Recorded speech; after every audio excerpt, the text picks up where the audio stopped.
नमस्कार, मैं हूं दिव्या तिवारी। स्वागत है आपका। आप अभी तक में बात करेंगे गाजियाबाद की कुछ खास खबरों की।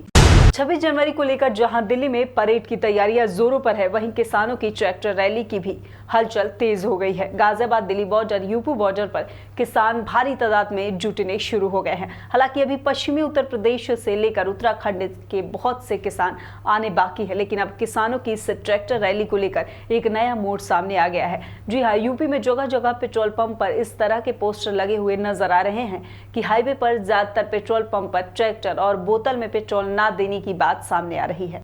दिल्ली गाजीपुर बॉर्डर पर चल रहे किसानों के आंदोलन को करीब 2 महीने पूरे होने वाले हैं। गाजीपुर बॉर्डर समेत दिल्ली के न सीमाओं पर किसान कृषि कानूनों की वापसी और एमएसपी की गारंटी की मांग को लेकर बैठे हुए हैं। किसान साफ कर चुके हैं कि जब तक तीनों कृषि कानूनों की वापसी नहीं होगी और एमएसपी की गारंटी को लेकर केंद्र सरकार द्वारा कानून नहीं बनाया जाएगा, तब तक दिल्ली से वापस नहीं लौटेंगे। बॉर्डर पर हजारों की संख्या में किसान मौजूद हैं। ऐसे में किसानों को किसी प्रकार की कोई परेशानी न हो, इसका भी खासा ध्यान रखा जा रहा है। गाजियाबाद दिल्ली सीमा यूपी गेट पर पहुंची एशियन मास्टर मेडलिस्ट रेणुका नाथ। वह कुछ समाज सेविका किसानों के आंदोलन को समर्थन देने के लिए बॉर्डर पर पहुंची। केंद्र सरकार द्वारा लागू किए गए तीनों कृषि कानूनों की वापसी को मांग को लेकर किसान बीते 2 महीनों से लगातार दिल्ली के अलग अलग बॉर्डरों पर धरना दे रहे हैं। किसानों का साफ कहना है कि अगर केंद्र सरकार इन तीनों बिलों को वापस नहीं लेगी तो ये आंदोलन लगातार जारी रहेगा।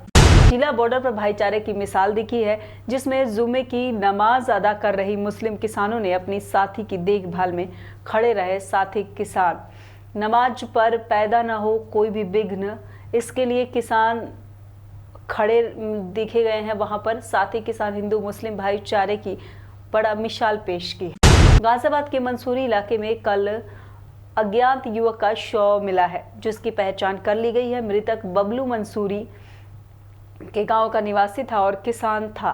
बबलू की हत्या सिर पर भारी हथियार से हमला करने से की गई है। हालांकि अभी तक हत्या का मकसद और हत्यारे के बारे में पुलिस के पास कोई सुराग नहीं है। किसान बबलू और उसका भाई गन्ने की खेती करते थे। किसी को समझ में नहीं आ रहा है कि एक किसान की हत्या के पीछे क्या मकसद हो सकता है।